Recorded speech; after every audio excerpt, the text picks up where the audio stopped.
Þið fenguð annars til að verja víð hérna heima en það gekk ekki.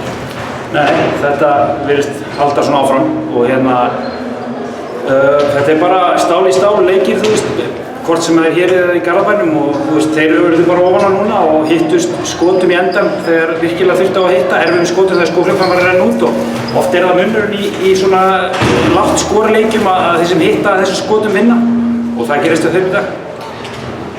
Það var eiginlega sérstaklega varnarleikur þeirra sem var harður, þeir voru fastir á ykkur. Já, og við á þeim, þeir voru með 70 stig þegar 2 mínútur eftir að leiknum sko.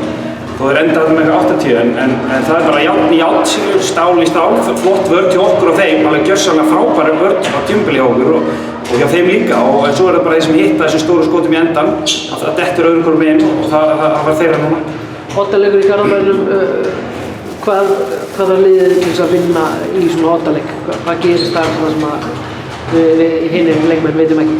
Það er svo sem bara þessir hverjir eru naglarnir í síðustu sóknunum, hverjir hitta skotunum þegar þeir þurfa að fara onni og hverjir þurfa að stoppa, hverjir stoppa þegar það þarf að stoppa og það gerðum við í þessum leikjum í Garðabæ, báðum leikjunum, sérstaklega síðasta leikjum, þá voru, þú veist, þeir fara yfir þarna þegar mínúta er eftir og við vinnum samt og það eru bara töffararnir í endan sem vinna.